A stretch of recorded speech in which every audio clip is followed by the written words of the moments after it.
checking the forecast, things looking crazy. A storm on the horizon, the pressure is low. Gotta get moving, put on a show. The news is all buzzing, state of alert, but we've got a plan, we're ready to work. Emergency Management Associates, we're here for the crisis, we're here for the fates. From the first sign of trouble to the all clear sign, we're on the front lines, we're one of a kind. Emergency Management Associates, we're the calm in the chaos, we're opening gates, connecting the dots and making the calls. We're picking you up when you're starting to fall.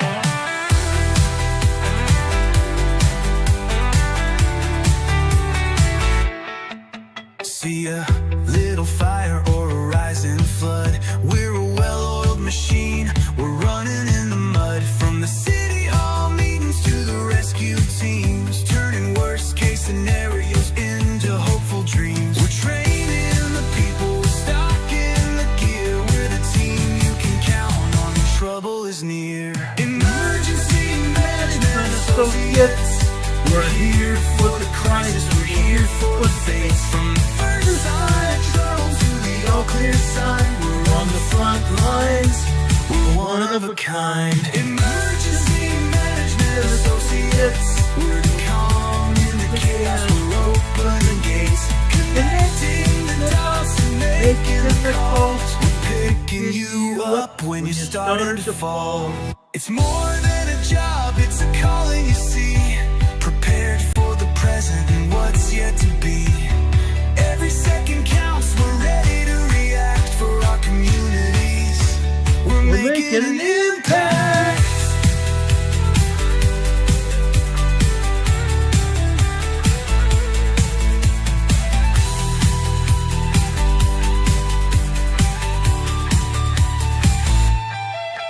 Emergency Management Associates, we're here for the crisis, we're here for the fates. From the first sign of trouble to the all clear sign, we're on the front lines, we're one of a kind. Emergency Management Associates, we're the calm in the chaos, we're opening gates, connecting the dots and making the calls. We're picking you up when you're starting to fall. Yeah, we're picking you up, we're ready to go. EMA, let's get this show on the road. Let's get this show on the road, guys. This is the Emergency Management Associates, and we are on the air. This is Ron Tyler with the Emergency Management Associates. We're coming to you from the broadcast studios at the heart of the matter at the at the area command, 392 miles west of Kitty Hawk Beach, North Carolina, guys. We're here for you 5 days a week, 6 and 7 days a week, depending on what's going on. We're here Monday through Friday from between 4 and 5 p.m., Monday through Friday, Eastern Standard Time here in the United States. Okay? Then, if anything else happens at night or early in the morning, we'll come on the air to tell you about it as soon as the information becomes available. The same thing goes for Saturdays and Sundays. Usually we try to take Saturdays and Sundays off unless something happens. If something big happens, we'll be back on the air to tell you about it as soon as the information becomes available. So we're here 24/7, 7 days a week. Now, in the beginning, back in 2019, when we first started this show, we were on the air 7 days a week. I decided to cut that back. I needed time with my family. So cut that back to 5 days a week. But we still come on the air when something happens, whether it is a shooting, international shooting, whether it is here in the United States or abroad, whether it is a volcano eruption, whether it is a big earthquake, whether it is a train derailment or an explosion of any kind. We come on there and tell you about it. When there have been mean blizzards out there, big, huge rainstorms, we talked about it. We talked about flooding. We talked about major fires as well. We cover it all. We literally cover it all. We've even talked about the kidnapping of Nancy Guthrie. Okay, now we're in day 19. Day 19 of the Nancy Guthrie kidnapping. It's not over. Okay, investigators are nowhere near solving the case at all. Okay, I'm going to tell you at all. And that's plain and honest truth. They're not any more closely to solving this catastrophe than they were in the beginning. Okay, but if something happens, we'll get the information. We'll be coming on the air about that as well. Okay, no, Nancy Guthrie is not a celebrity, but her daughter is. Okay, but this is extortion. I told you about it. It's extortion. And it's also fraud. Okay, Nancy Guthrie was kidnapped for a reason. Now, the investigators, the sheriff's office, and the FBI are not divulging this information. I got this information from another source, a source well placed with fraud. Okay, she was working for a medical company. Okay, going through documents, going through Medicare and Medicaid documents. Her company was provided funds by the federal government to get people medications. Okay, now that was mishandled. Nancy Guthrie stumbled on the documents. The documents had been mishandled. She stumbled on the documents. She found out that millions and millions of dollars had been stolen fraudulently from the government. Just days before Nancy Guthrie was kidnapped, the president of her company resigned and then disappeared. Many other people also quit, walked away. Then all of a sudden, Nancy Guthrie was kidnapped. Okay? Along with her kidnapping, only one thing else was taken. The hard drive from her computer. The external hard drive from her computer that she had the documents on. Okay? The kidnappers were real. Okay? They didn't take her jewelry. They didn't take any money that she may have had laying around the house. At least we don't know what she did. They didn't take anything. But they took her. They took her. Okay? Now, some people have asked me a question. I'm going to answer that real quick. Then we'll talk about Cascadia, earthquakes, and volcanoes. Okay? The question I've been asked, was this kidnapping a burglary went wrong? No, it wasn't. No, it wasn't. This person that went in and you've seen the pictures. I've shown them on the air with us last week and the week before. Okay? The person went in with a ski mask. Okay? A very definitive ski mask. One that was probably not even sold in Arizona. One that you might see on the ski slopes of Idaho, Montana, or even Utah or Colorado, but not Arizona. Okay? He had a backpack full of who knows what. Okay? Investigators theorized he had duct tape. He had ropes or other things like electrical wire ties to subdue his subject. Okay?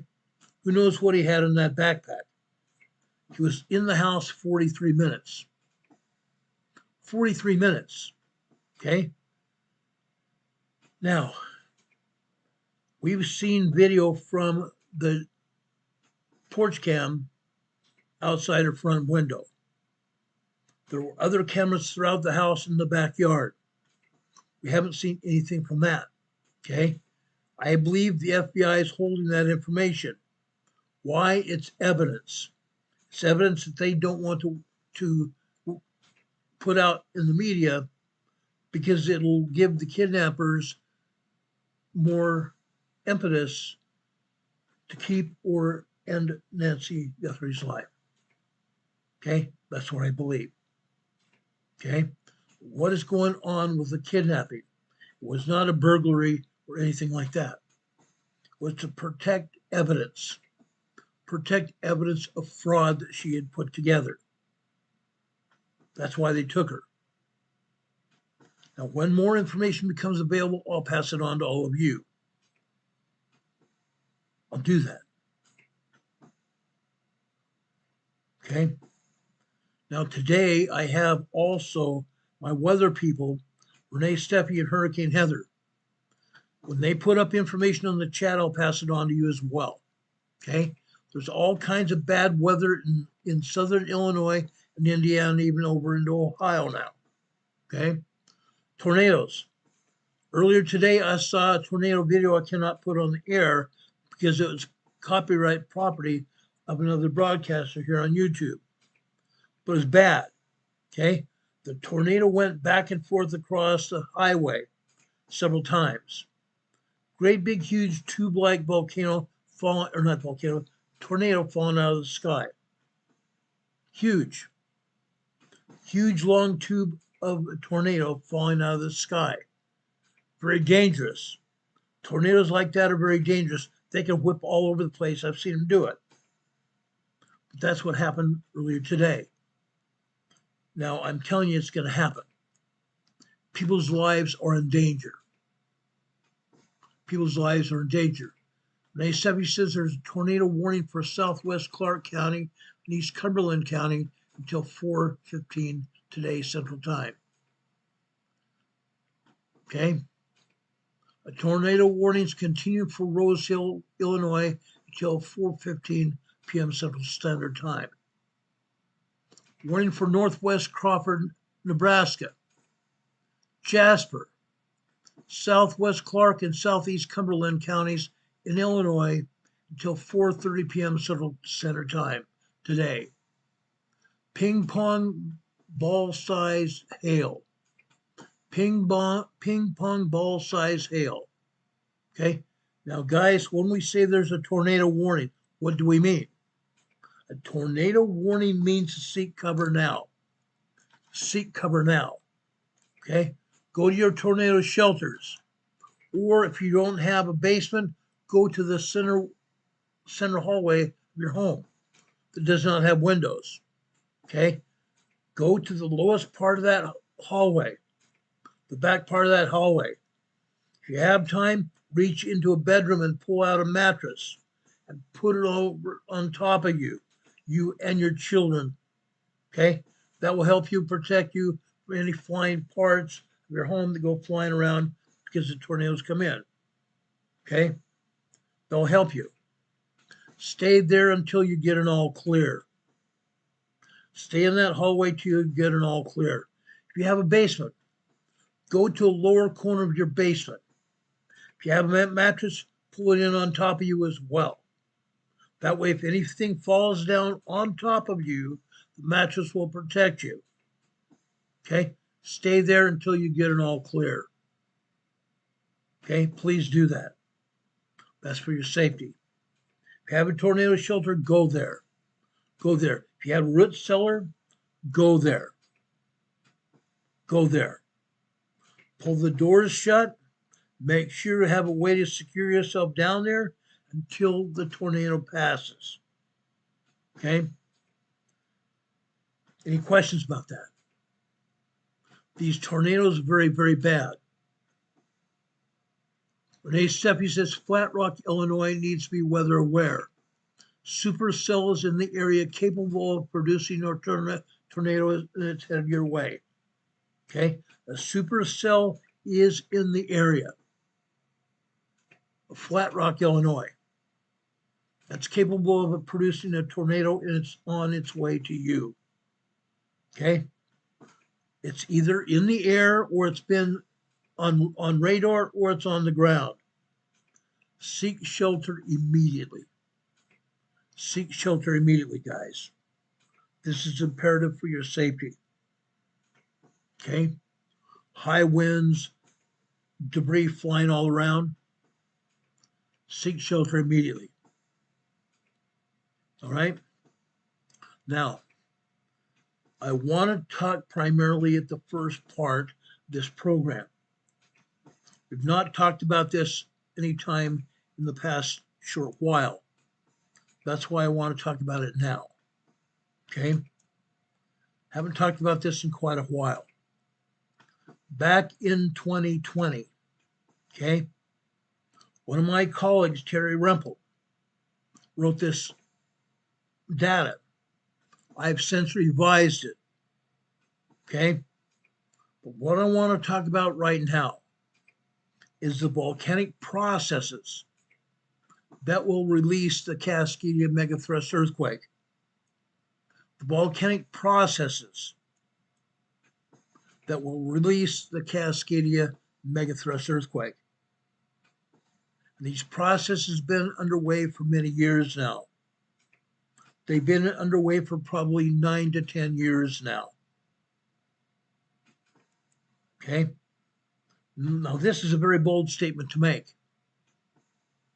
If anybody's lives are going to be saved by forecasting the Cascadia earthquake within a relatively tight time frame, we need to be bold. We need to be very bold. Okay? We've talked about this for a very long time.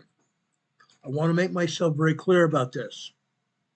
If any lives are to be saved by forecasting the Cascadia earthquake, a 9.0, 10.0 earthquake, within a relatively tight time frame, we have to be bold. We have to be better, and we have to be bold. How is the Cascadia earthquake going to be released? In summary, the Cascadia is held in place only by friction. We've talked about earthquakes before. The plates and also the faults are held together by friction. Sand, rock, all kinds of debris, biological materials. The faults and the plates are held together by friction. Friction, guys. When we have solar eruptions on the sun, when we have solar flares, those solar fingers, the plasma reaches out into space, doesn't it? When that happens, the plasma radiation rockets out into space millions of miles per hour. The X-ray portion of that radiation will reach the Earth within a matter of hours. The X-ray radiation reaches the Earth within a matter of hours. The plasma radiation, however, takes 2 or 3 days. When the plasma radiation hits the Earth side facing the sun, it envelopes the Earth like this. Okay? The Earth side facing gets the plasma radiation first, and then the plasma radiation literally encompasses the Earth like this.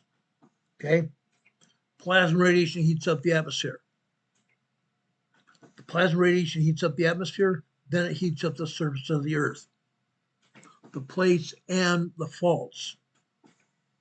When that heat reaches the surface, reaches the plates, all that debris that's held the faults in place all these years, all that debris that's held the plates in place all these years becomes a greasy, oily-like substance that allows the faults to more freely move and also allows the plates to more freely move like this.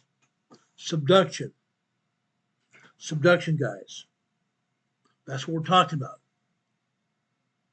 The Cascadia earthquake,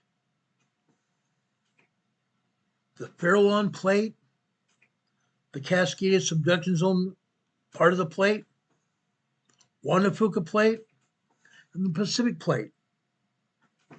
Those plates are subducting underneath the North American plate like this. They're subducting under the North American plate like this. As those faults or plates go underneath the North American plate, they deep dive in towards the mantle of the Earth. Okay? That deep dive also melts that plate as it descends into the mantle. The mantle of the Earth is already very hot. All of a sudden, that part of the plate that's melted turns into molten magma. Molten magma. I've said before, I'll say it again. That magma from the molten material in the center of the Earth is applied upwards. It rises upwards through a magma plume down underneath the South Pacific. That mantle, that magma plume travels from southern Pacific all around to all the volcanoes worldwide. All the volcanoes worldwide. In this case, in the Cascadia region, we have volcanoes up in southern Canada. The Cascade Mountain Range starts in southern Canada and goes all the way down into northern California. Northern California. Mount Shasta and Mount Lassen in northern California are part of the Cascade Mountain volcanoes. They're part of the Cascade Mountain volcanoes. Okay? I want to talk about this. Everybody living in this region especially needs to be hearing this. The location of the friction is known as the Cascadia subduction zone. In this case, the Cascadia subduction zone. This zone is under the Cascadia chain of volcanic mounts.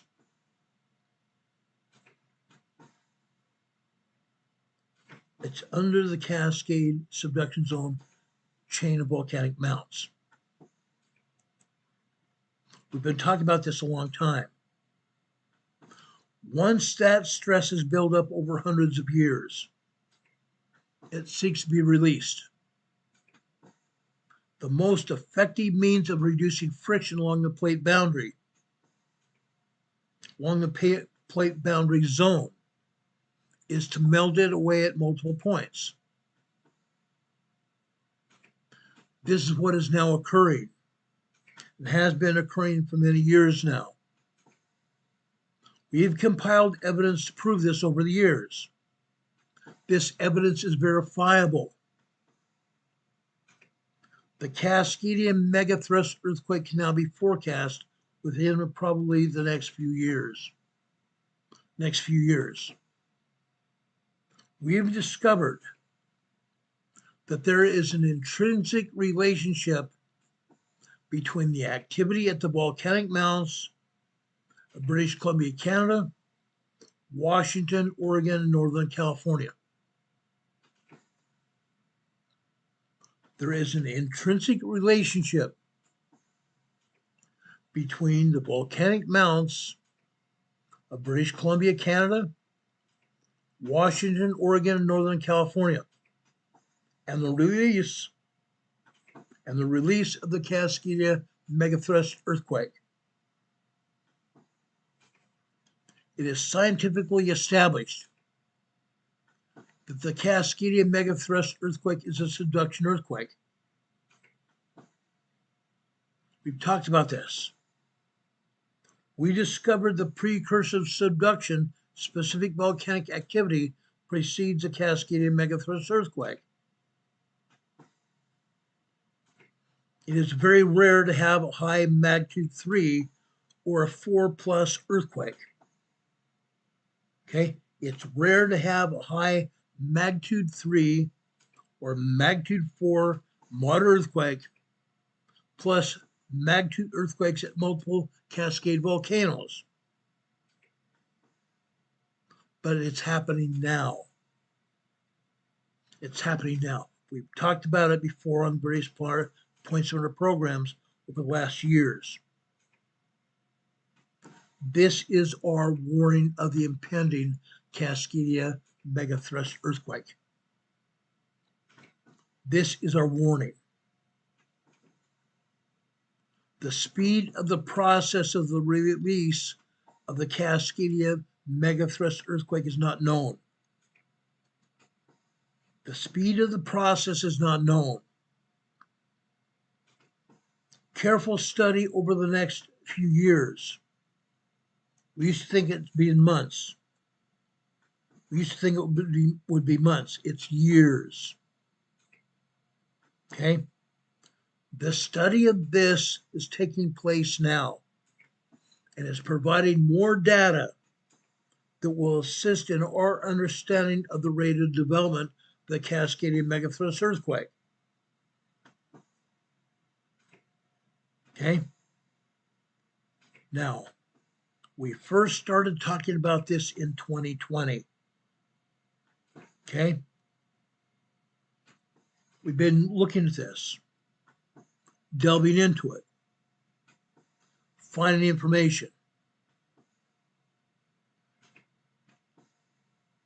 When we started looking at this back in 2019 and even 2020, it began with the discovery of a very loose history of Mount Sayox in British Columbia. Mount Sayox volcanic cone in British Columbia. Mount Sayox erupted near or during the time of 1700 AD, during the time of the Cascadia megathrust earthquake. And then, in our ventures into this earthquake, we found that a single mariner out to sea on a ship had a logbook entry that stated that either Glacier Peak or Mount Rainier were erupting at the time of the quake, 1700 AD. 1700 AD. Those are clues to the connection between volcanic activity and the Cascadia megathrust earthquake. Now, that said, one might think that this is very little to go on, not much to go on.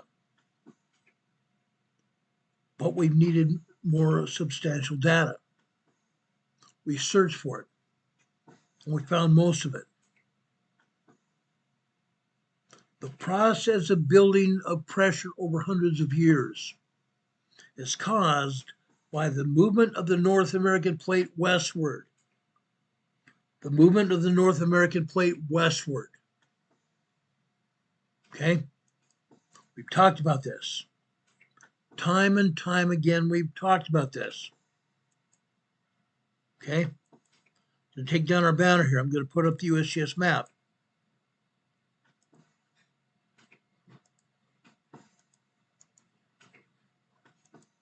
Going to bring you over here to the North American plate here. The North American plate. Canada and the United States, including Alaska here. Canada, the United States, and even Alaska and northern Mexico. All part of the North American plate.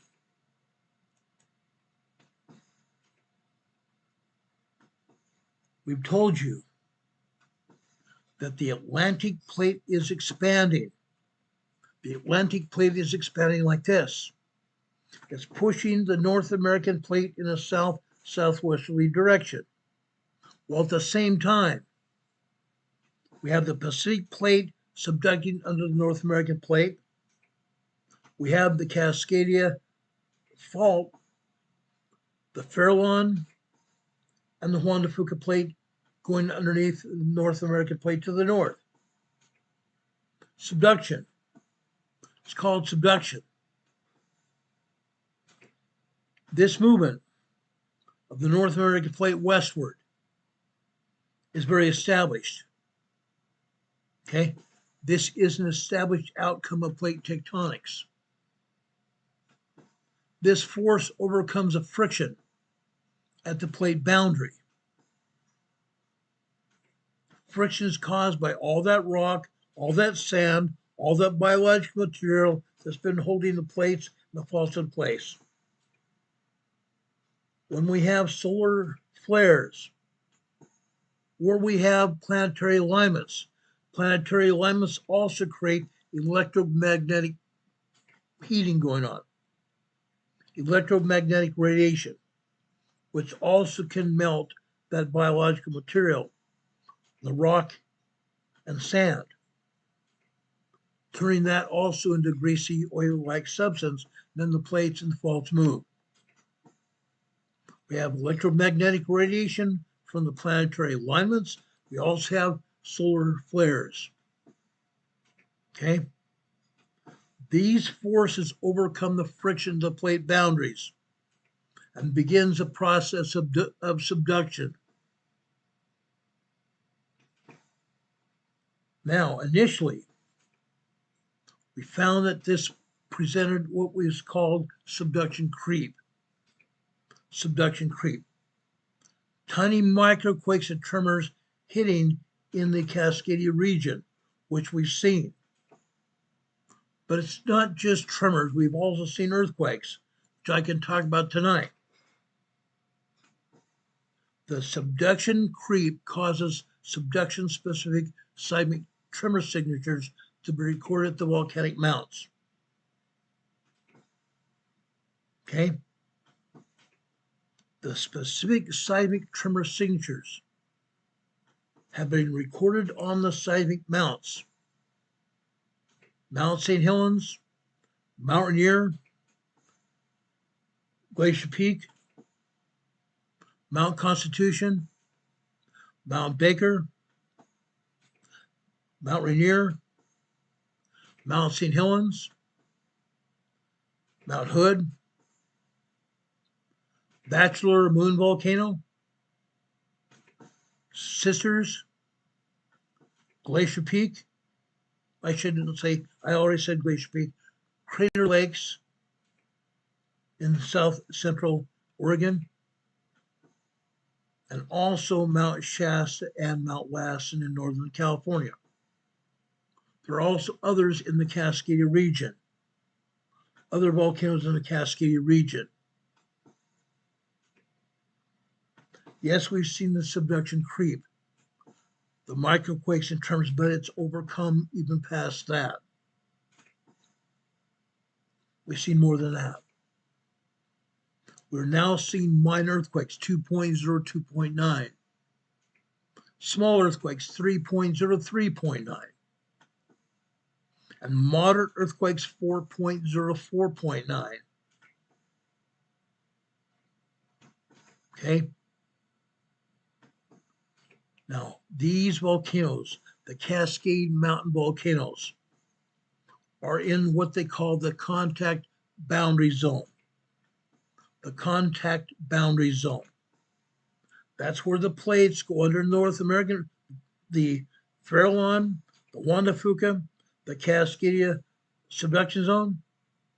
The plates going under the North American plate like this. Underneath the plate, it comes to a point where the plates go way underneath the North American plate and causes volcano mountains to rise. Causes the volcanic mountains to rise. The boundary zone. The volcanic boundary zone. Okay? Those tremors and microquakes and other earthquakes have been recorded at 7 Cascadia volcanic locations. Crater Lake, Newberry Volcano,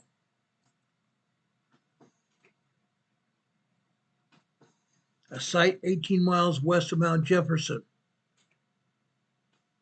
Mount St. Helens, Mount Rainier, Glacier Peak, and Mount Baker.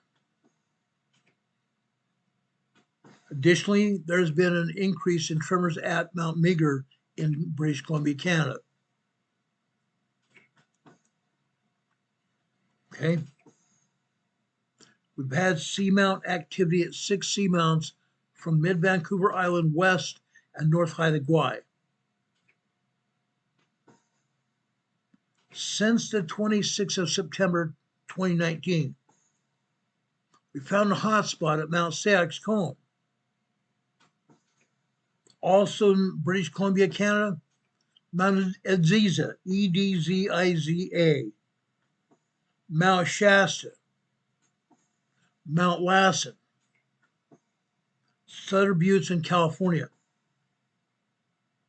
and little-known Mount Trowbridge in British Columbia, Canada. Hotspots. And an unnamed volcanic island mountain on Vancouver Island with two very clear calderas. Two very clear calderas here.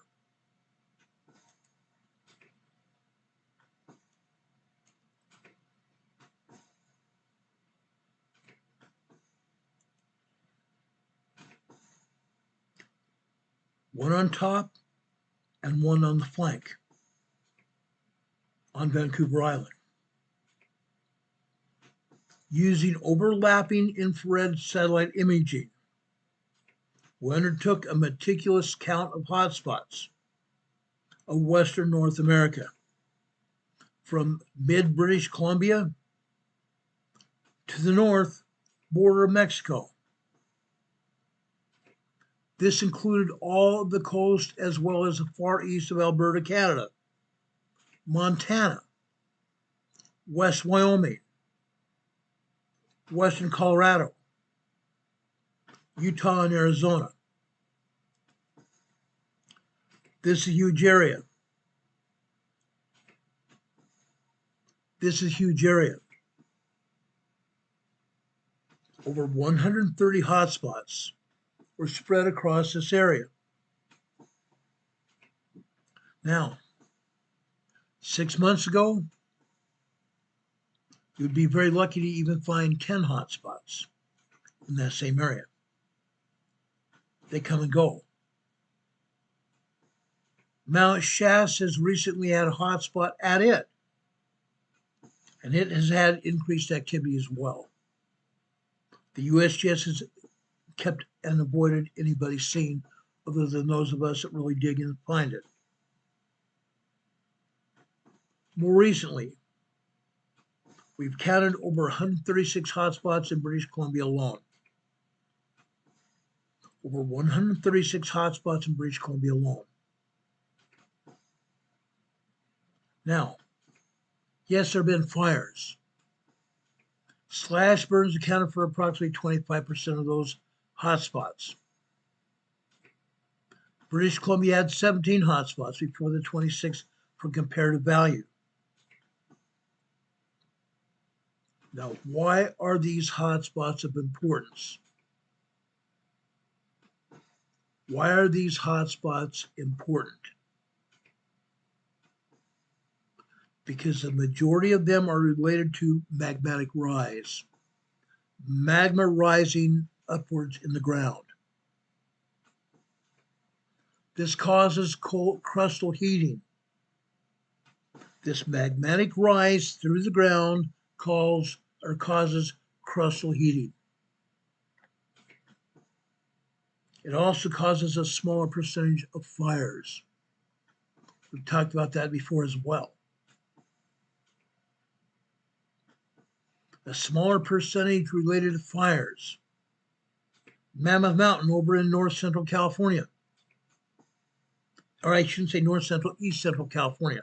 Mammoth Mountain has had swarms of earthquakes over the last few years. When they've had that, we've talked about it. Those swarms of earthquakes have been on an increase. We've also noted that an increase in the numbers of small earthquakes being reported at widespread volcanic locations across Western North America. Small earthquakes being reported at widespread volcanic locations across Western North America. Small by meaning minor 2.0, 2.9, 3.0, 3.9. Small earthquakes. Now, we've been looking at this now for over 6 years. We've been interpreting the data. What we found is that immense pressure is required and in order to create an immense earthquake. such as a Cascadia megathrust earthquake, an immense amount of pressure. There has been a demonstrable increase in symptoms of immense pressure going back over the last 6.5, 7 years. Now, it is that combined data that reveals the whole truth of this amazing event, this incident.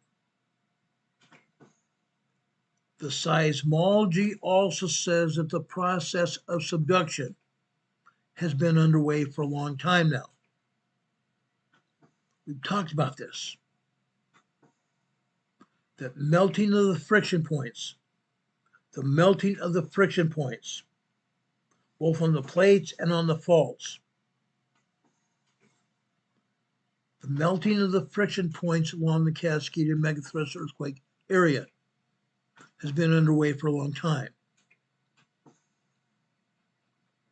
Up and down the entire fault off the coast, we've seen 7.0 earthquakes off the coast of Vancouver, British Columbia, back December 2019. December 24th, 2019. Since then, we've also seen 6.0, 6.4, 6.5, 6.7 very strong earthquakes. We've seen 5.0, upwards of 5.5 very large earthquakes. We've seen 4.0 to 4.9 as well, moderate earthquakes, what USGS is now calling light earthquakes. There's nothing light about a 4.0, 4.9 earthquake.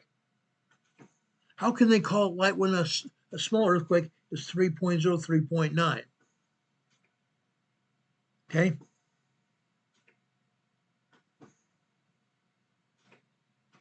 But the entire area off the coast of North America is literally on fire.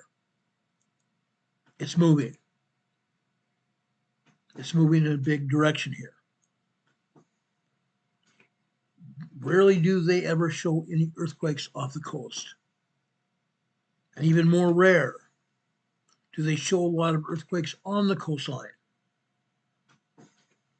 You only have to look at the map today to realize what they are and what they are not showing.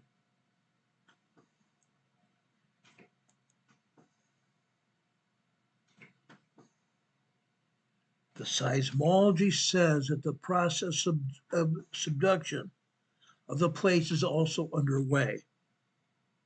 Melting the friction points is also happening. That melting of the friction points is causing the restraint of the Cascadia megathrust earthquake to go away. The restraint of the plates is going away. We're seeing more and more movement, more and more large earthquakes. The subduction of the plates is a specific signature.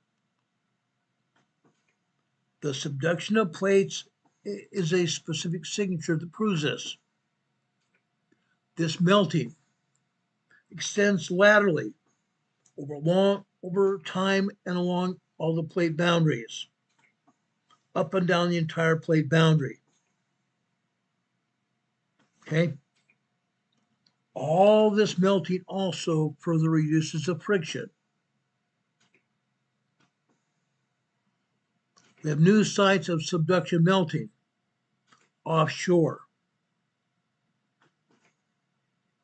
Those underwater volcanoes off of Oregon that have erupted off and on is proof of that. Subduction melting. Okay, it happens and occurs because of pressure transfer that moves more stuck areas. The reduction of friction increases the rate of subduction. The reduction of friction at the plate boundaries increases the rate of subduction. When the friction goes away, it allows the plates more freely subduct. allows more freedom of movement of the tectonic plates. Okay? The increased subduction also causes an increased rate of frequency. More and more earthquakes. And the size of the melt underneath the plates rising up, causing an increase in frequency and the subduction specific volcano tremors. As we said, the magma is rising up through the crust. The magma is going into the volcanoes under pressure, isn't it? That has also contributed to the increase in size of earthquakes. Magma coming into the volcanic chamber literally fractures the rock in the volcanic chamber, causing earth movement, i.e. earthquakes.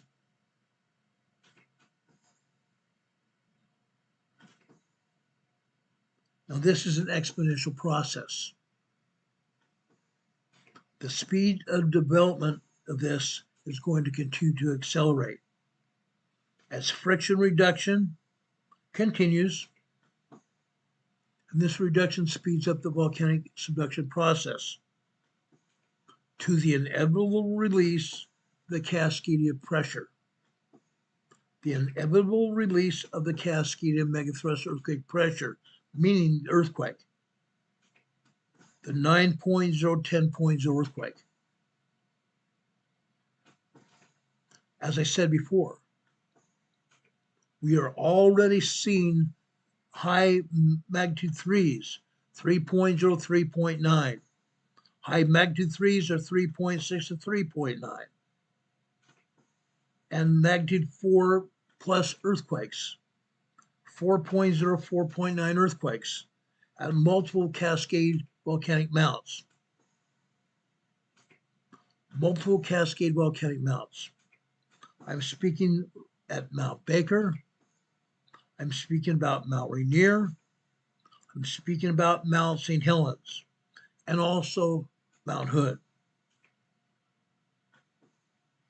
We've seen 3.0, 3.5 earthquakes at Glacier Peak as well.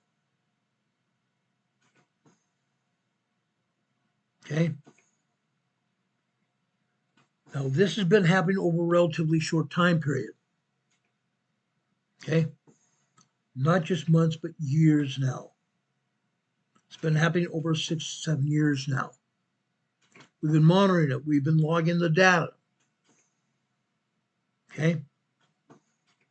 Now, guys, years, yes, years.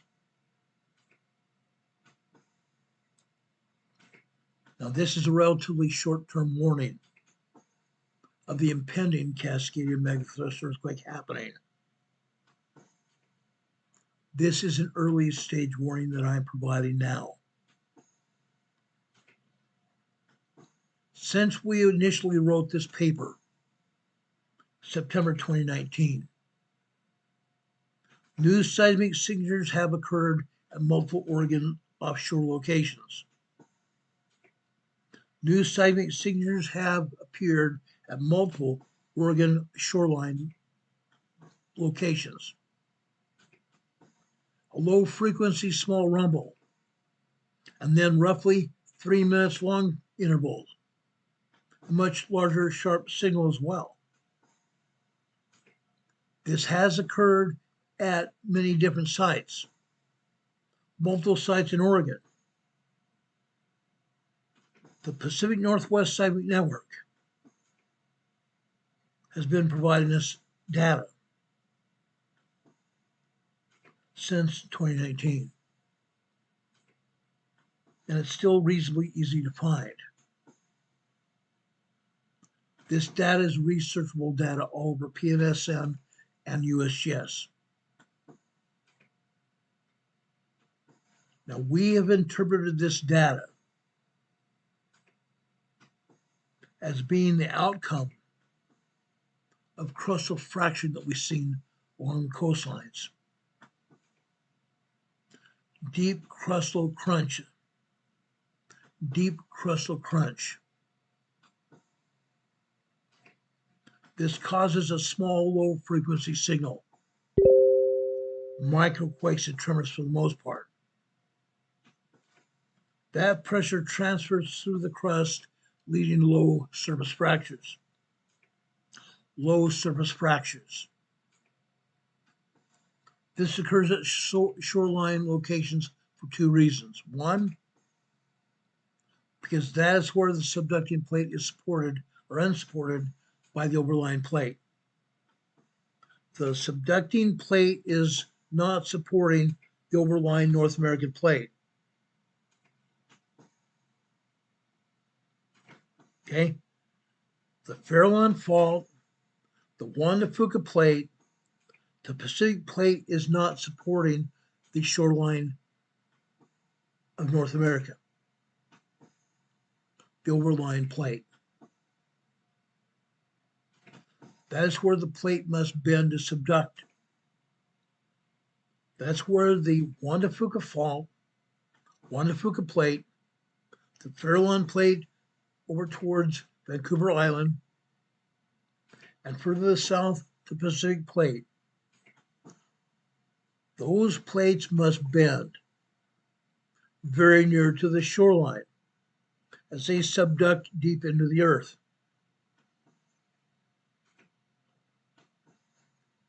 This dual seismic signature that we've been seeing are not contained in any seismology instructional material that we've read. This may be a new, literally new discovery. 6 years ago in October, first part of November, we undertook a review of 3 Oregon shoreline sites. Brookings Airport, Bannon, Oregon, that you've been seeing on our earthquake chats here, and Reedsport, Oregon. The activity in those areas has almost doubled from over a year ago and quadrupled over 6 years.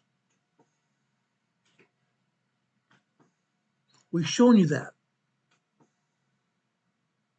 We also noted low frequency deep signals, both before and after sharp surface signals, and complex earthquake signals. The ones that I've talked about for over the last 6 years. They weren't seen 6 years ago, but they're being seen now. We continue to report on it. We'll continue to report on it because everybody's lives depend on it. Okay? Now, I have no doubt that these are crustal fracture signals related to subduction processes. On the 23rd of October 2019, there were roughly 317 hotspots from West Canada, Southwest Canada, and the United States of America. A 3,000-foot plume from the summit of Mount Adams. A 3,000-foot volcanic plume from the summit of Mount Adams, east of Mount St. Helens. And a smaller one at Mount St. Helens lasting 2 days. Additional sites have noted magmatic infill signals. Garrison Hill, Mount Adams, Tom, Dick, and Harry Mountain north of Mount Hood, and at Mount Hood itself. This is 4 times more than what originally happens at those volcanoes. Mount Mitchell. Mount Mitchell signals are also increasing. On the 24th of October, a cluster of 30 new hotspots appeared in Idaho, north of the Salmon River Mountains, the western edge of Yellowstone. There were faint hotspots in Mammoth, Mount Shasta and Mount St. Helens as well. Those hotspots come and go. New hotspots are happening all the time. On the 26th of October, a new hotspot appeared at Mount Garibaldi. Other hotspots were located at many other various sites with ash cone features and calderas. Ash cone features. What have we seen in Mount Rainier? What have we been seeing in Mount Rainier, guys? This year, USGS did not even report it. We went into the data. We found that Mount Rainier had also erupted. Ash. An ash eruption at the summit of Mount Rainier.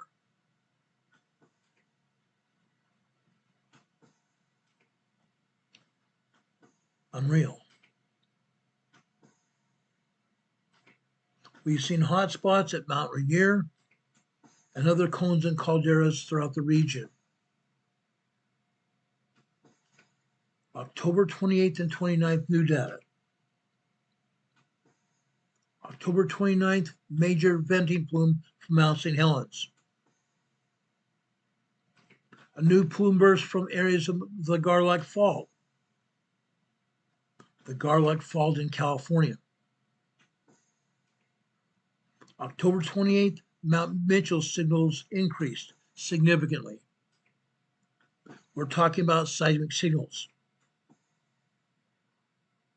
Then in October, the 28th of October, there was another hot spot at Mount Hood.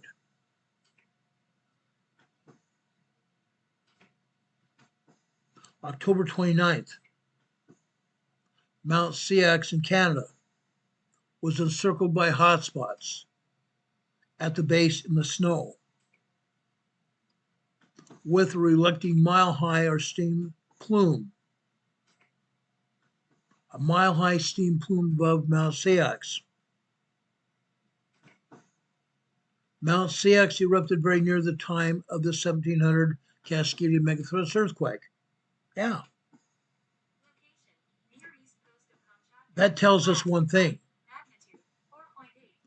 We're on the road here. We're on the road here. Okay? I want to just slow down for just a minute and talk about tornadoes and tornado warnings. Renee Steffi's put up another tornado warning for north central Crawford, southeast Clark counties in Illinois until 5:15 p.m. Central Time. That's another 25 minutes from now. A tornado warning remains in effect until 6 p.m., which is another almost an hour from now, an hour and 10 minutes from now. For West Sullivan County, Indiana, including Palestine and Robinson. A tornado and golf ball size hail are going to be seen there.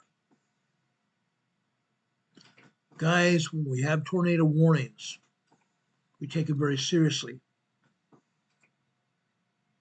Tornado warnings meaning you have to take cover immediately. Immediately. Take cover now.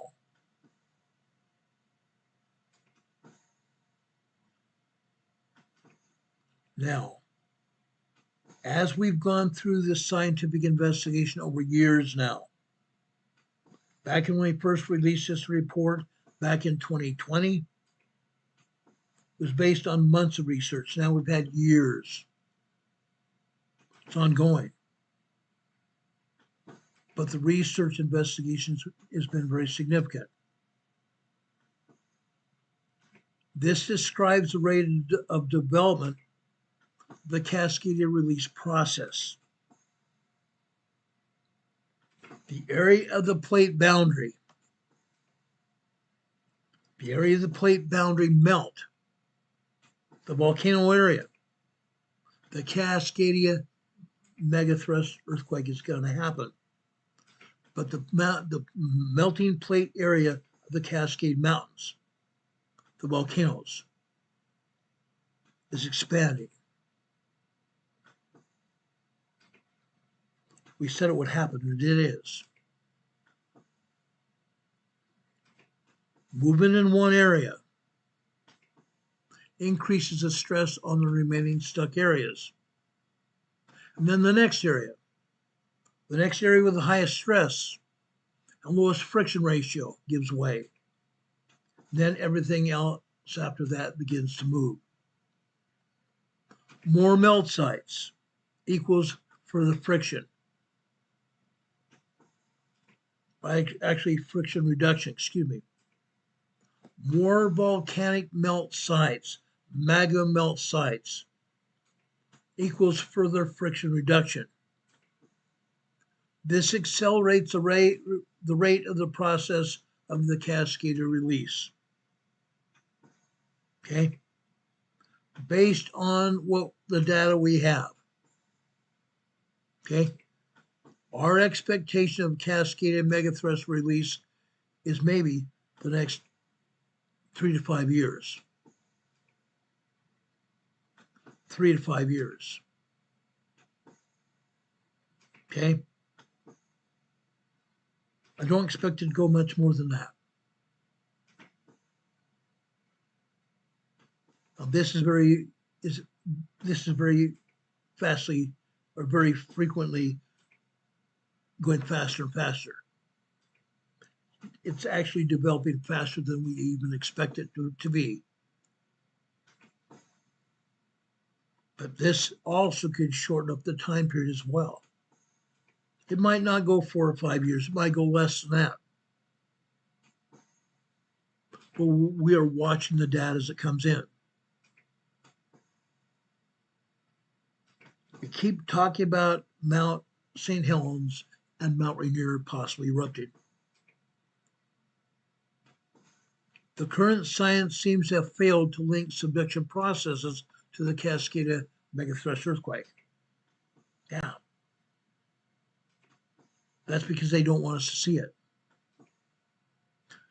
They don't want us to see it because they know exactly what's going to happen here. They know exactly what's going to happen here. The contact boundary zone of the Cascadia is directly under the Cascadia range of volcanoes. Right underneath the Cascadia range of volcanoes right here.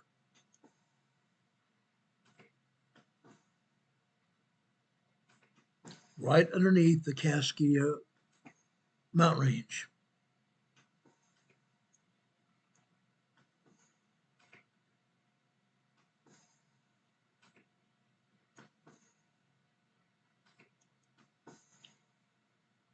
Now, it is established that the subduction processes have created these volcanoes. There is a direct link between subduction and volcanic activity. You cannot have volcanoes without subduction. You cannot have volcanoes without subduction. We already have evidence of widespread cascade volcanic activity, increasing from subduction-specific tremors and small earthquakes.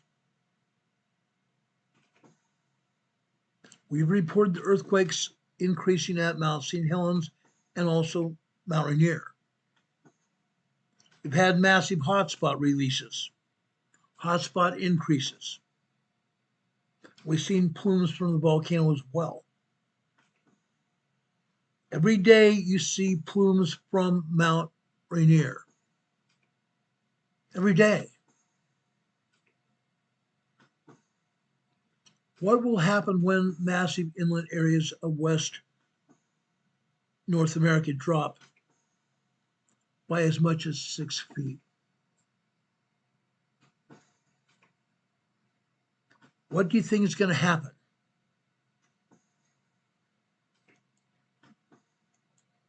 What do you think is going to happen when we have a massive inland area of Western North America drop by as much as 6 feet. This is very much a possibility.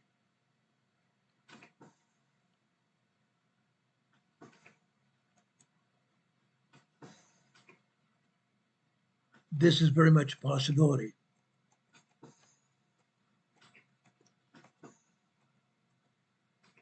This will also cause a temporary additional increase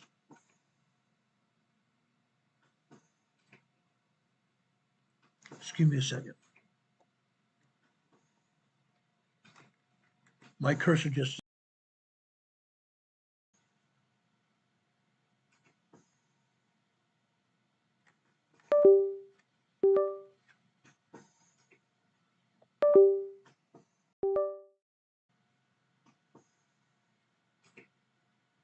okay. This is going to cause a temporary additional increase in pressure on the magma under the crust. Okay. When the coastal areas of Washington, actually we'll go even British Columbia, Canada, Washington, Oregon, and even California drop into the ocean,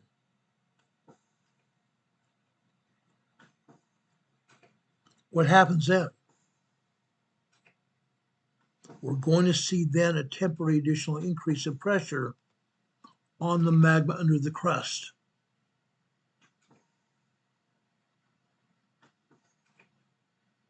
A magmatic tsunami of pressure is how we see it.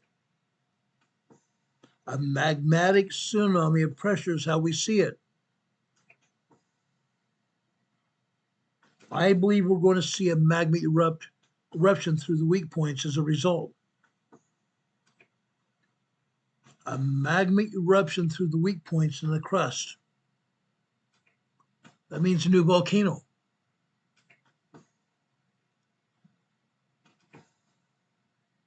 Renee Sevi says tornado in Sullivan, Indiana is confirmed. Tornado warning in Sullivan, Indiana. Northwestern Greene counties in Indiana until 6:30 p.m. Eastern Time. Located 7 miles east of Sullivan, moving east at 35 miles an hour. Heading towards Robinson, Indiana. Tornado and golf ball size hail is seen.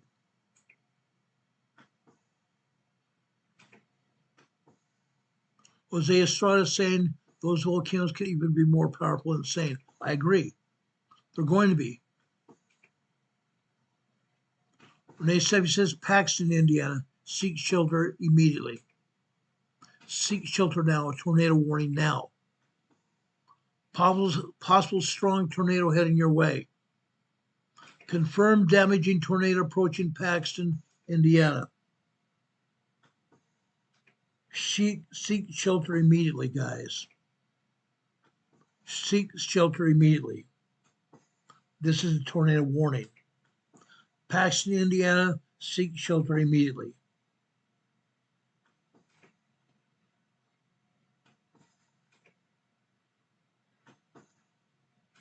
Now, when this all happens, guys, when this all happens, we may see more volcanoes along the coastline. As the magma increases and tries to erupt,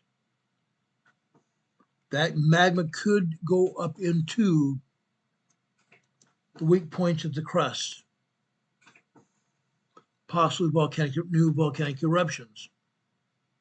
That's based on logic, but it fits with the vague historical accounts. Which volcanoes are likely? Based on activity levels increases, the most likely are Mount Siax in British Columbia, Canada, Mount Rainier, Mount St. Helens in Washington, and or Mount Adams in Washington. Other potential eruptions include other sites with increased activity such as Newberry craters, Crater Lake to the south, and Mount Shasta to north of California. And we've seen increased activity at Mount Lassen as well. Some of the other Sutter Buttes that have had significant hotspots could also erupt. We have to consider that as well. Okay?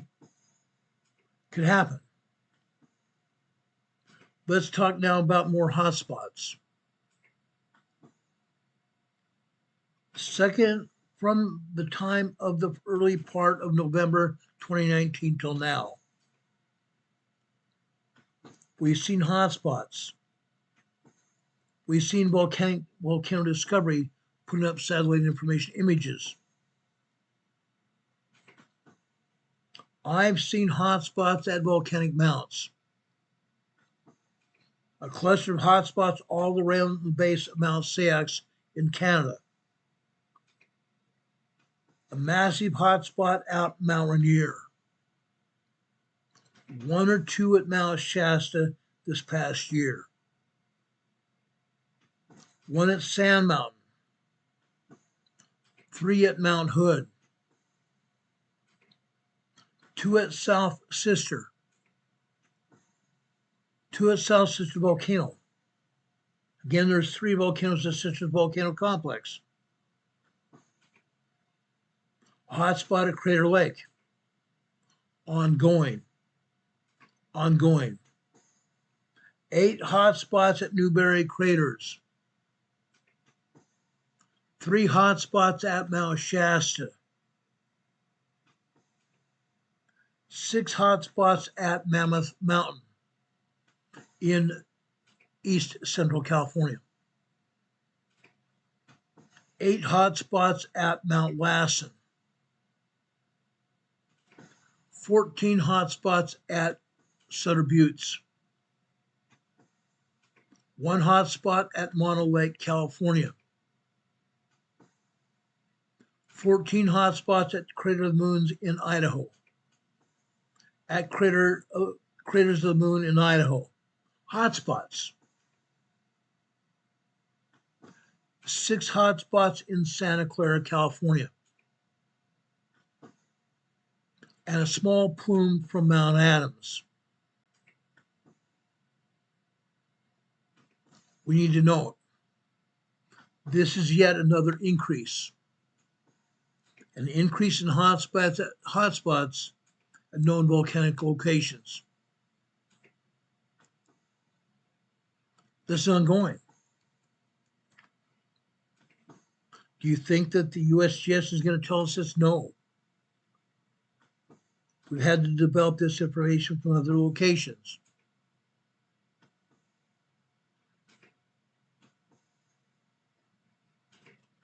Many of the hotspots are very faint, only seen on either the closest images that we've seen from the GOES satellite images, the closest daylight images, but the hotspots are still there. They're not miles away. They're right there at the summit or on the base or the flank of the volcanoes. There are other hotspots at lesser known volcanic locations as well. Lots of them. Lots of them. 15 well-known volcanic locations with hotspots is the new high total. Now, how big is it going to go? The latest scientific data that we've seen from sediment sampling in Washington, that when the Cascadia goes, usually goes for the full length, as it did in 1700. All up and down the entire coastline. Scientific research estimates that the 1700 earthquake had a massive 9.3 magnitude.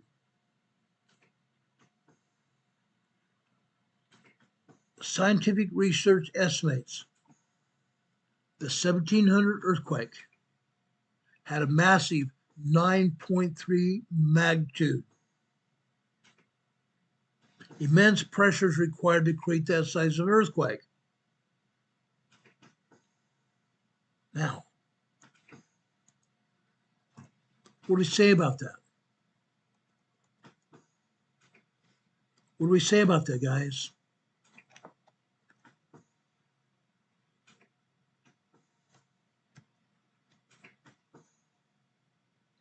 If the Explorer plate or the Fairlawn plate and the Gorda Escarpment to the south broke off, if those broke off from the Juan de Fuca plate, then we talk about the entire length of the fracture. Then we talk about the entire length of the Cascadia fracture. 950 miles of plate subducts all at once. 950 miles of plate subduction all at once.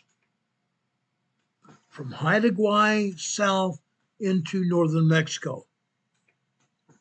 From Haida Gwaii south into northern Mexico. The entire west coast subducts all at once. Since we are overdue compared by the average by 76 years.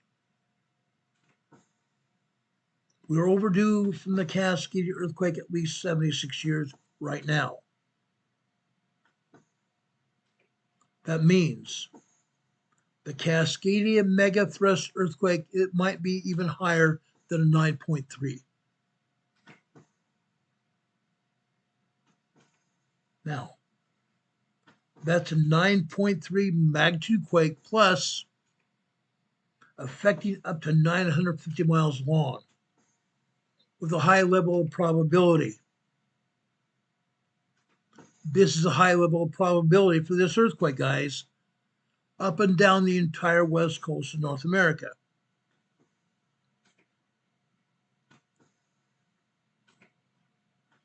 As of 6 years ago,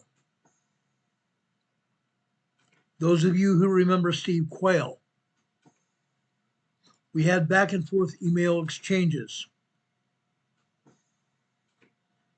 The responses came through Steve from someone who's quite obviously a former or current high-level insider in the industry. We received the following information, which I subsequently have confirmed. 200 trillion tons of molten liquid. 200 trillion tons of molten liquid. Liquid carbon has been discovered in western United States under the crust. Under the crust, guys. How about that?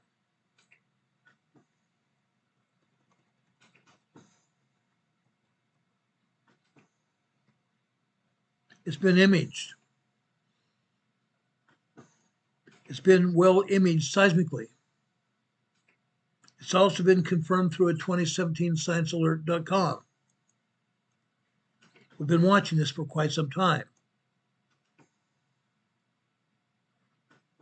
Big, huge article in 2017. That article stated 200 trillion. But I suspect that the insider is more accurate to 200 trillion tons of magma. The new fault complex extends offshore to northern Mexico from the San Andres complex, from the Triple Junction. Okay? That means the Cascadia earthquake, when it happens, offshore in northern Washington,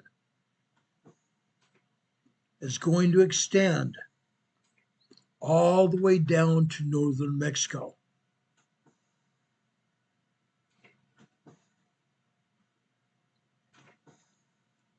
This also includes many lesser known faults. Some of these offshore faults also show escarpment uplift ridges, as we see with the Gorda Escarpment. Historically,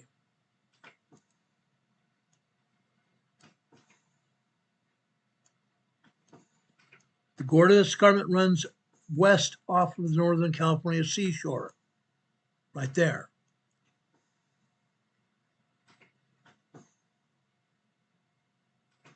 Historically, the Seattle Escarpment Fault has displaced upward by 200 feet. The Seattle Escarpment Fault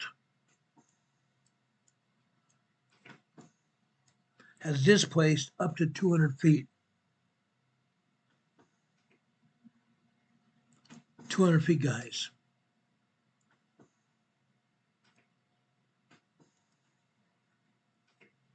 That was in a single event. It's in the annuals. It's in the scientific annuals. Now, I was told also that the Pacific and the Juan de Fuca plates show a twisting deformation. In other words, a force of torsion is being applied. That's what I've been told. Now, I've not been able to confirm that yet. But that's what the scientists are saying. That's what the scientists have been saying. I did find an abstract that shows that east-west force now dominates the California area. The east-west force now dominates the California area, meaning down here in the southern part of the Cascadia subduction zone region, right down here. Now, it was described as a wedging force underneath the Pacific plate, caused by, guess what? The Philippine plate. The Philippine plate, way further to the southwest. Now, I can confirm that only from research that the Philippine plate is a wedge. The Philippine plate is a wedge. Let's go down here and show you the Philippine plate down here. Way down here in the southwest part of the ocean.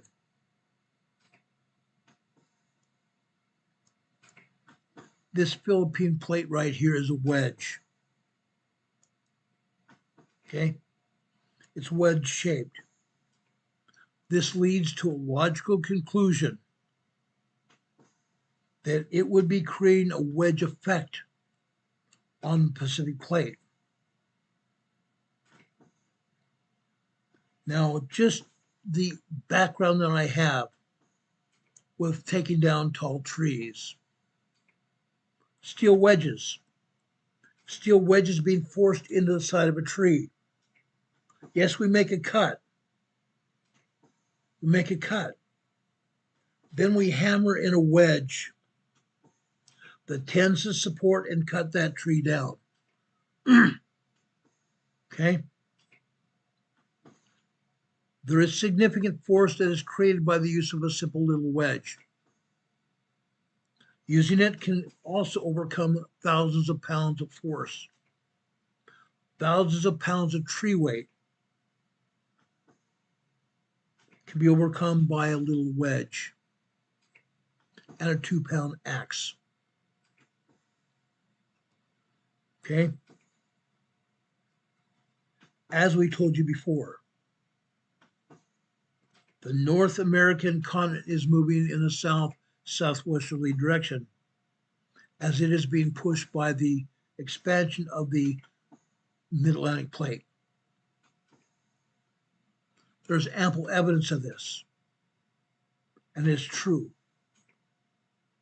The Atlantic plate is growing and the Pacific plate is shrinking.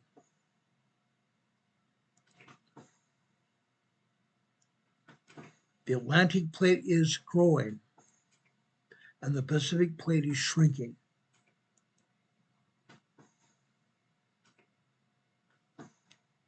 There are studies that confirm an approximate 2 centimeter per year movement of the North American plate to the west. 2 centimeters is not much, it's less than 1 inch per year. But the North American plate is still moving to the southwest. The spreading of the mid-Atlantic plate over here on the east side of the United States here, east side of South America here, it's occurring. We're seeing it many, many times already in the past month.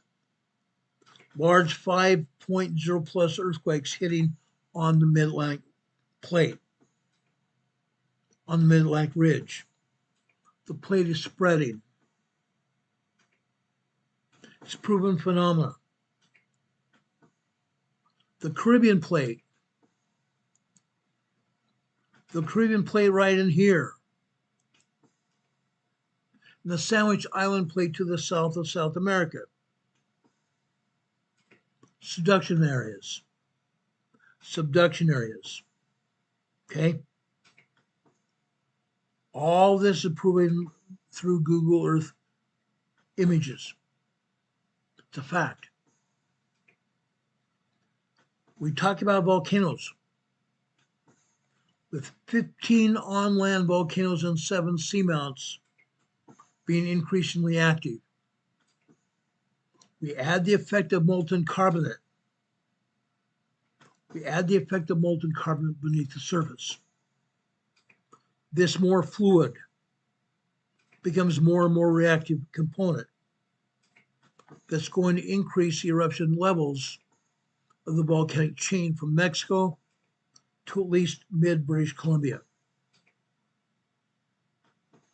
From Mexico, Cerro Prieto volcano, all the way up to southern British Columbia. More eruptions are going to happen with higher and higher volumes of magma that we keep being talked about.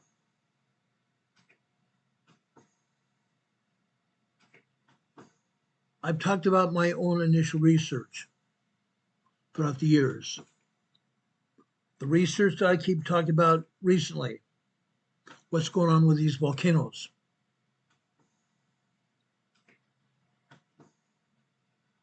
Now, some of the scientists have been talking about volcanic winters. Volcanic winters. Why? With the volcanic eruptions that have already happened. We've talked about it. Volcanic eruptions all over the world, especially in the Pacific region, the Pacific Ring of Fire. These eruptions are creating a volcanic plume in the atmosphere that could possibly happen and block out the sun in the atmosphere. A volcanic winter could loom. Now, I don't think it's going to happen anytime soon, but it could. A volcanic winter has been talked about by the scientists in the Northern Hemisphere. When we talked about the Cascadia megathrust earthquake, again, this is due to torsional influences, torsional forces, magma down beneath the surface, and also the subduction of the plates. This has been overdue in the Cascadia region for a long time now. Overdue.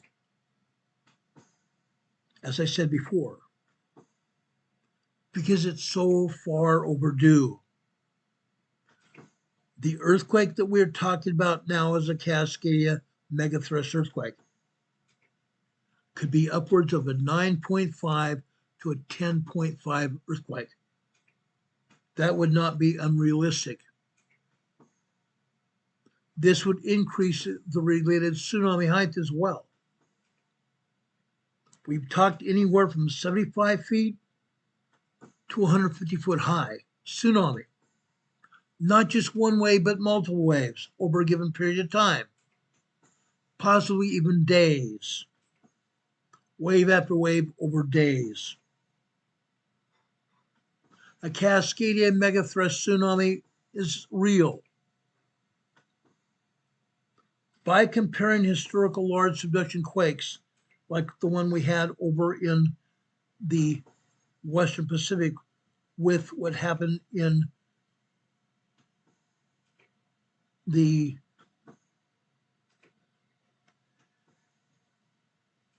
southeastern part of Russia.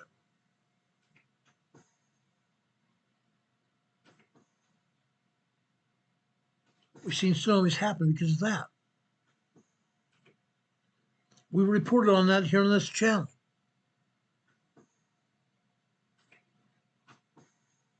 We've had subduction earthquakes all the time, which have resulted in tsunamis. We had a tsunami that developed with the Hunga Tonga Hapai volcano in Tonga.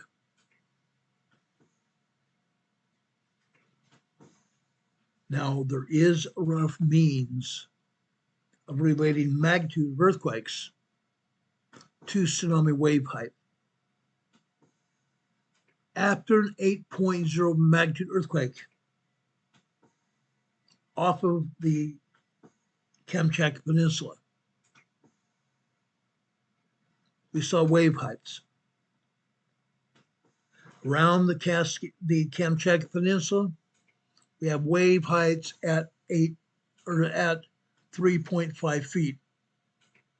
On the west coast of California, we had wave heights of 3.5 feet in California.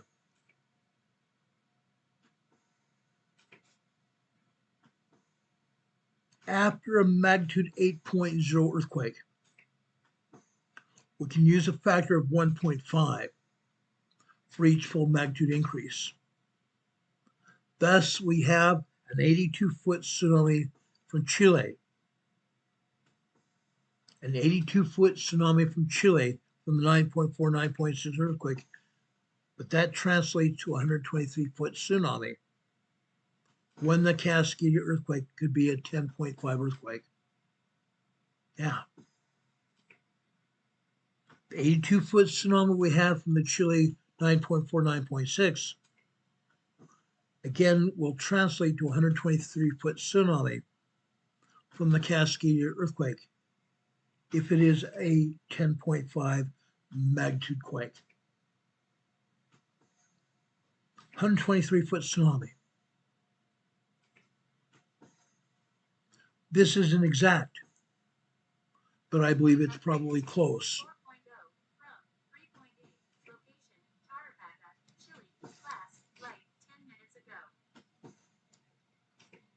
Tarapacá, Chile, northern Chile had a 3.8 earthquake.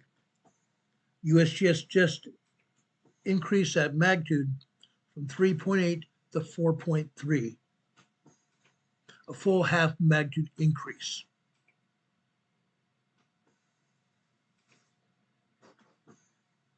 Like I said, the wave height is not totally exact.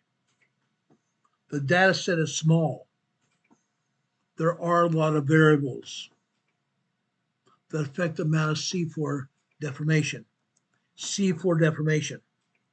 You're not going to have a tsunami unless the seafloor pivots downwards. Seafloor deformation. Okay? Seafloor deformation, undersea landslides as well can add to an initial impact. Localized variables could cause a height as high as 100 feet high, 150 foot high. We can talk about other earthquakes as well. What happens when there are other earthquakes involved as well? Other earthquakes being involved, all bets are off.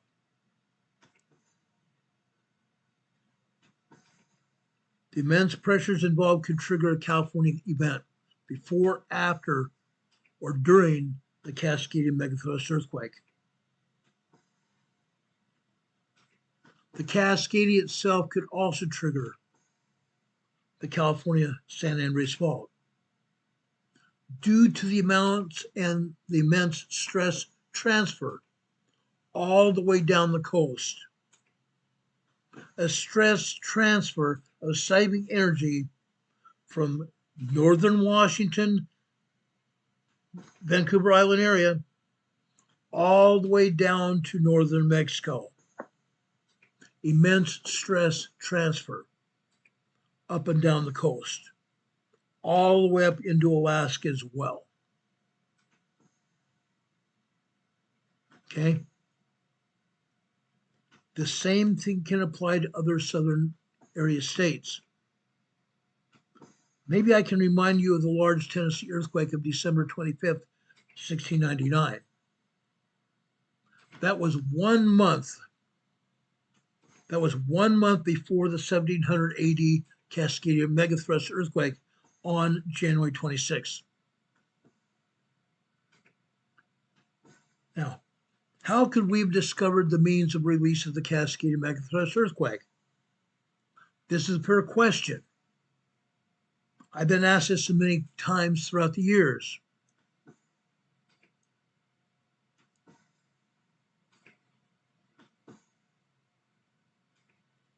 Now, I've got a good speed reading rate with good comprehension. That's also greatly assisted my ability to learn quickly. Over the years now, I've committed thousands of hours in research. Research of faults, research of geology, research of volcanism, and plate tectonics as well.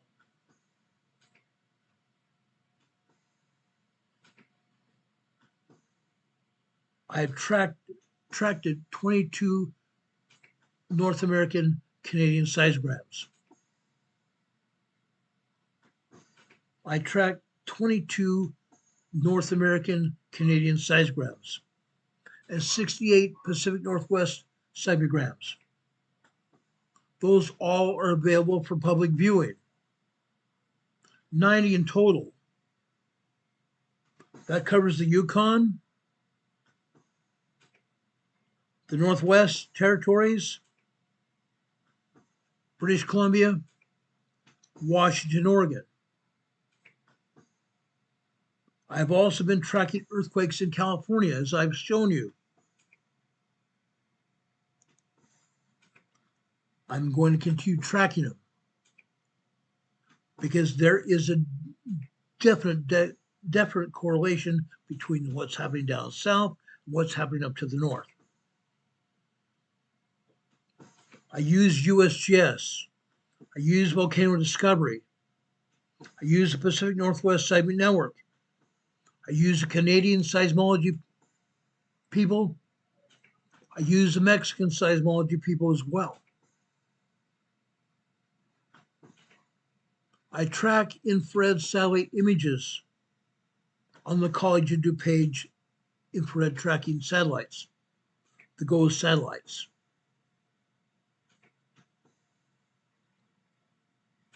I track about 14 different sites that cover all of Western North America, from South Alaska, the Yukon that we talked about recently because of the earthquakes there, all the way down through the United States.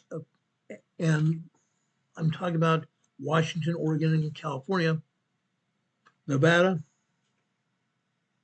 Idaho, Utah, Colorado, Montana, Wyoming, Arizona, and point south. As far east as Alberta as well. I've even shown you earthquakes on the East Coast. Recently, I added 13 more sites. By adding all this increased information that I've gathered, watching the occurrence of earthquakes and volcanic eruptions on a worldwide basis for now years and years now, this combined approach is quite unusual. I use more tools now than ever before. I use more tools now to develop more and more data than most others, even scientists. How much more data? That still remains to be seen, because I gather more and more data on a daily basis. Given the area and the fields in combination, I figure it's about 30 times more data is my estimate. More data that I've gathered provides a foundation for better complex problem solving.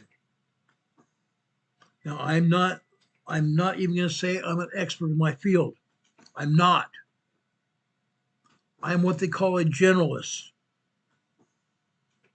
A generalist that looks at a combination of data sets that few other people look at. It's through this approach that allows me to look at the development and understanding of seismic processes, including geologic and volcanic processes. Not many scientists even do that. They really don't. I heard a question asked the other day. I think one of you may have done it on one of our Facebook Messenger links. What force builds the pressure that causes the Cascadia megathrust earthquake?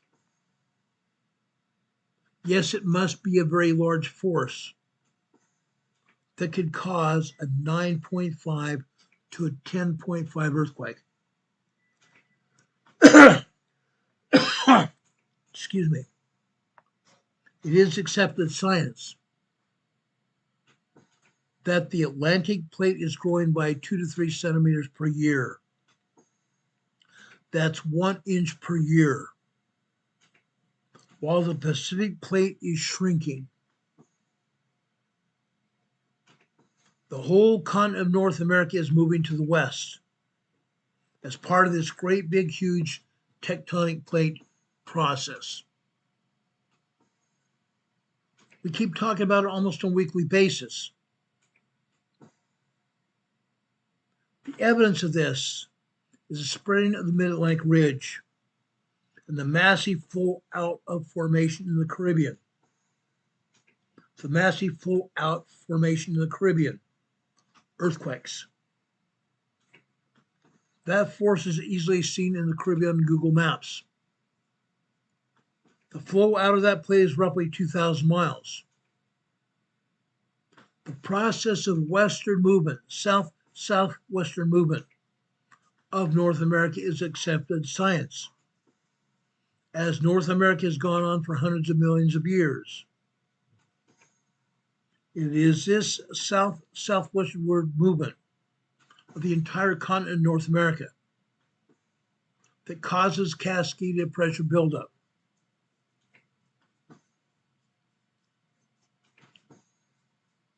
What is the outcome of all this?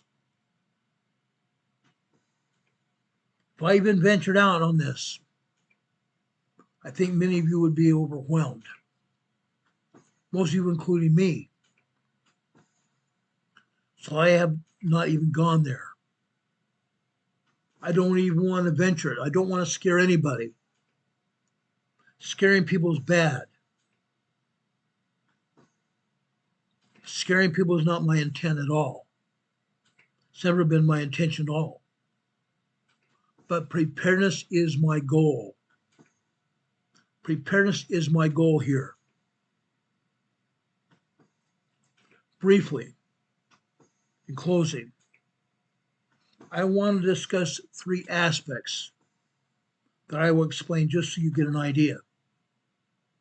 Current scientific papers say that everything west of I-5 interstate will be pretty much wiped out.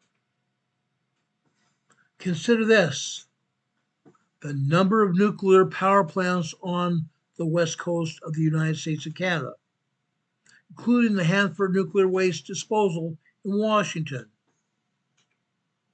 We haven't talked recently about that, but the Hanford plant in Washington must be talked about as well. Maybe this week I will do that. Maybe this next week I'll take part of this program and talk about it, because the Hanford Nuclear Waste Disposal is very much a problem. How much of the Pacific Ocean will be contaminated for how long? Given the national debt of the United States, how can the U.S. absorb trillions of dollars in infrastructure losses as well? This loss of just the area involved with the Cascadia earthquake could cripple the U.S. and Canadian economy. Crippling the economies could create chaos and will create chaos. Chaos will lead to martial law. What are the global impacts? The United States military will be needed at home. Remove U.S. military influence, who moves in war? China, Russia, Iran, or the other Arab countries? We've seen a lot of talk recently about that. People and countries will take advantage of the void of U.S. influence. Voids are always filled up. That is a lesson of history. That is a lesson of history, given our present stage of events in our own world at this time. There are realistically three outcomes as part of the Cascadia event. Outcomes that follow great tragedy to come. I keep getting asked for years now the same question. Why do I talk about this? The reason I talk about this, talking about it allows our families and friends to prepare as myself as well. I'm preparing myself as well. Why have I been talking about this all these years? The reason is for the good of the public on a widespread scale. I present the information on a widespread scale to the public over years. Neither Terry Rempel or myself have ever sought to any acclaim. Never. Never. We don't seek any positions well. But what we do seek is to save as many lives as we can. To save as many lives as we can. These findings and conclusions will be greatly challenged by the professionals and potentially even by the governments. When I did my first Cascadia earthquake drill in 2014, I brought up some of these ideas back then to professionals in our Emergency Operations Center. They said, Ron, yes, the Cascadia is going to happen. We don't know what's going to happen when that happens. They have no idea. I said, you better think about it. That's why we're doing this drill. We have to think about it. We're trying to save some lives here. Now, saying that, I was even had ideas from other people that I was fear-mongering, because I wanted to bring out realistic goals here. Realistic goals of saving people's lives. Over the years, Terry Rempel and I have fielded fear-mongering claims from many people. I fielded fear-mongering claims for airing this information. Our credibility has been attacked. Few people will look at the solid scientific foundation. for all the material that we presented. And probably even fewer people will take it seriously because they don't want to be held accountable. They don't want to be held accountable. Few professionals even consider the basic logic of friction reduction being a key element to the Cascadia megathrust earthquake release. Friction reduction as a result of magma beneath the surface. People don't want to take responsibility. That's how the world is. That's why we're in the situation we're in California, in Portland, in Seattle, in Minneapolis, Chicago, and New York. People do not want to take responsibility, but they're here to hamper the efforts to calm what's going on down. We have to do that. But they want to attack the messenger and despise the logic and the science behind it. So be it. It's done. We've done it for the good of humanity.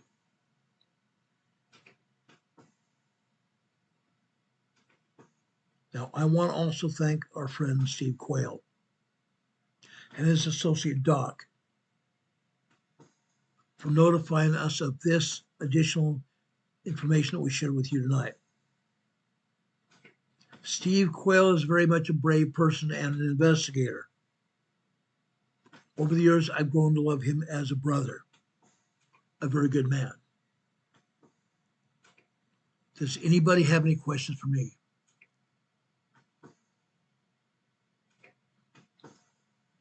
Jose Estrada's here in the chat saying, now we really need to deal with many, many things. We need the truth. And we need the truth out, no matter how bad it hurts. I agree. It does need to be done. But if we don't do something now, it's going to hurt a lot worse later. Now, I don't call this fear-mongering at all. Yes, I've had a lot of people consider me a fearmonger. I'm not. What I am is realistic. This is realism, guys. Now, Renee Steffi's also put out another tornado warning for West Monroe, Southeast Owen, Northeast Greene counties in Indiana till 7 p.m. Eastern Time, 7:15 p.m. Eastern Time. Includes Bloomfield, Bloomington, Indiana, where we had some earthquakes yesterday. Tornadoes and ping pong ball size hail in Indiana. You folks there in Indiana, West Monroe, Southeast Owen, Northeast Greene counties, take cover now. Go to your tornado shelters now. Tornado warnings was in South Fayette, Illinois, till 6:30 p.m. Central Standard Time, which is another 45 minutes from now. Okay? Tornado warning for South Fayette, Illinois, till 6:30 p.m. Central Standard Time near Shaboner, 9 miles south of Vandalia, where we had earthquakes yesterday, will be east at 45 miles an hour. That's a fast-moving storm. That's a fast-moving tornado. Tornado and golf ball size hail. Take cover now, guys.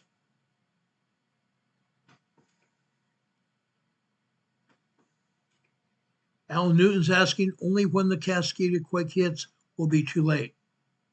Until that day, there's still time to prepare. I agree. That's why I want to talk about it. That's exactly why I want to talk about it. I could have shown you all kinds of seismic activity at the volcanoes, and all kinds of seismic activity up and down the incomplete coastline. I had it. But I'd rather put this information out than not. because at least we're putting out the warning to prepare now. USGS and the other organizations are not saying that because they're being told not to say a word. They're told not to say a word. Hopefully, if I put this out occasionally here, before it happens, word will get out and people will have a chance to prepare. I hope. I hope. But the more times I ask people to prepare and talk about it, people disappear from our chat. People disappear from the program. Our viewing numbers go in the toilet when I talked about emergency preparedness. But I'm going to continue to do it because once this starts happening and people start seeing their property disappearing, they're probably disappearing because of tragedy or the whole thing goes in the toilet. Earthquake comes and the whole process goes in the toilet. Hopefully people start preparing now. Any other questions here? Renee Sevige put out another tornado warning. This one continues for Morgan County, Indiana, till 7 p.m. Eastern Time, which is another 10 minutes from now.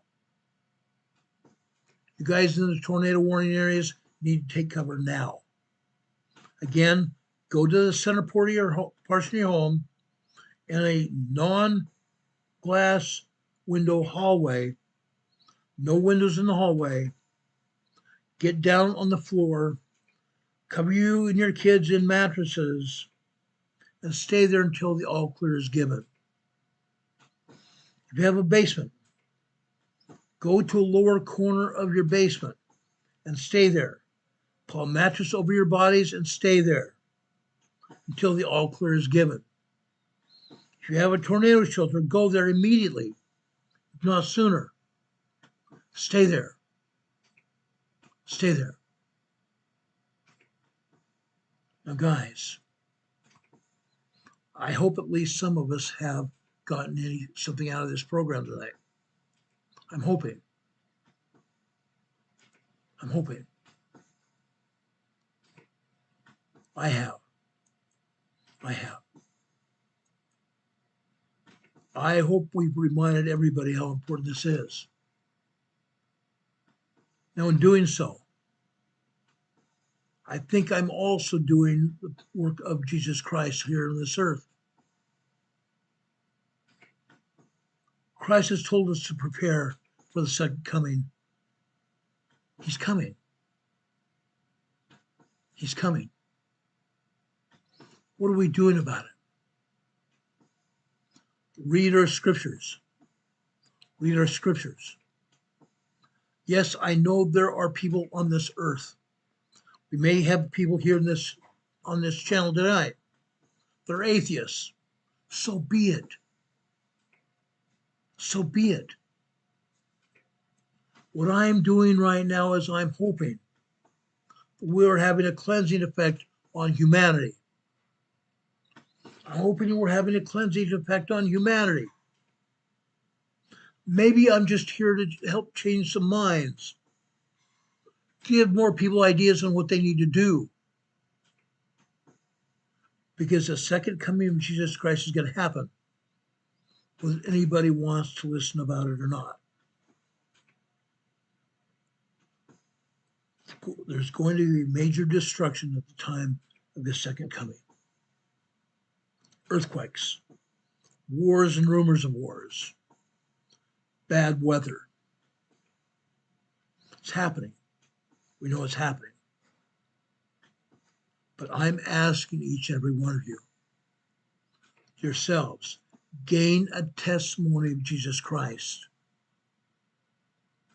Read and study the situation for yourselves. Study the scriptures and pray. Study the scriptures and pray. That's one of the reasons I have my Sunday school classes on Sunday. It's not just people that believe like I do. I'm trying to get the word out. I am trying to reach more and more people. That's why I need all of you to also help share this program. Share our Sunday school lessons as well with all your friends, your family, your extended family, your neighbors, the people you associate with on social media, and the people you work with. I try not to expose anybody to any humiliation or anguish. I don't do that.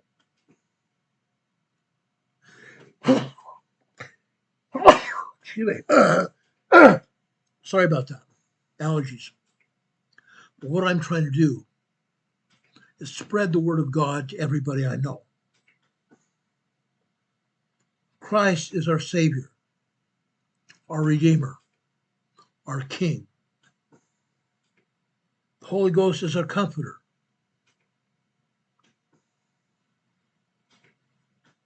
All I can do is ask you to pray. Pray. Pray and pray some more. Pray until you get an answer. Now, I promise you this. If you pray with real intent, having faith in Christ,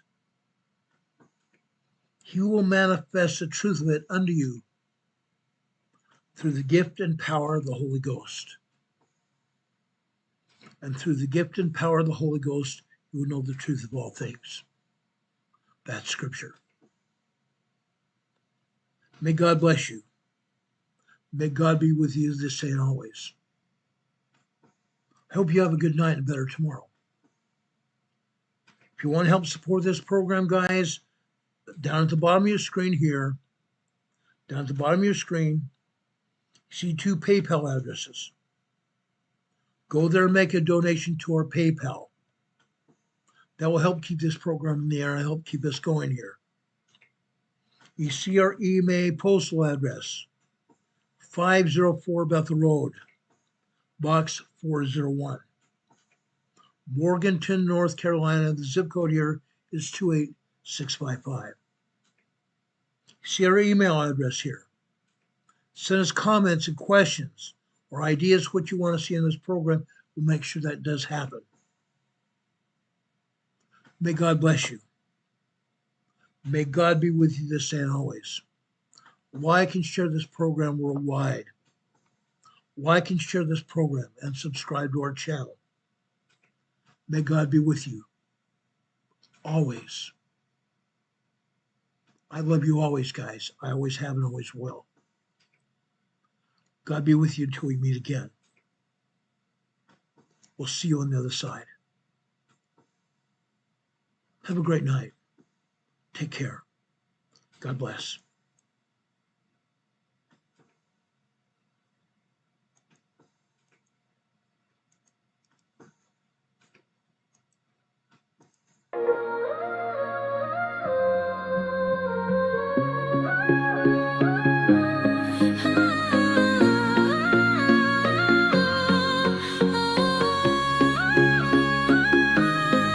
Here at Emergency Management Associates, we're dedicated and true, bringing you the essential knowledge, helping you see things through. From disaster preparedness to navigating recovery's embrace, we're here to guide you in every unpredictable time and place.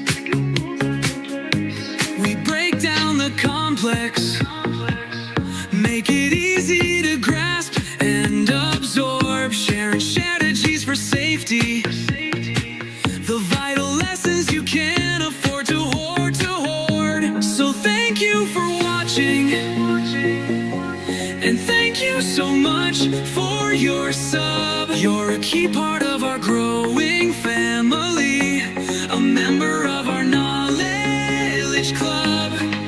With every like, every share, and every comment you send our way, our critical message spreads further, helping more people every single day. Together we're stronger and more prepared. That's the truth.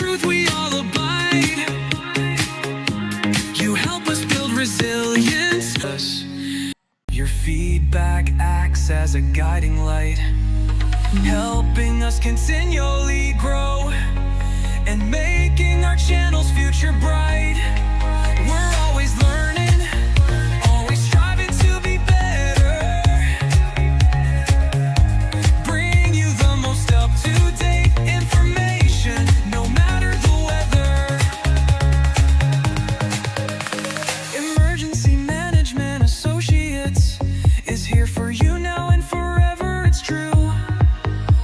Keep watching, keep learning, because we truly appreciate all that you do. Thank you.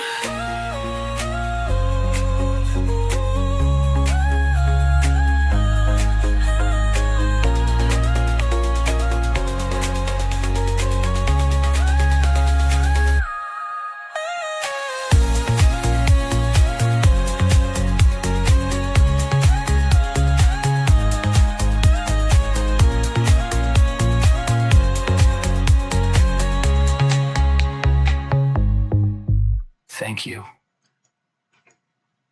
Thank you, guys. God bless you. We'll see you on the other side.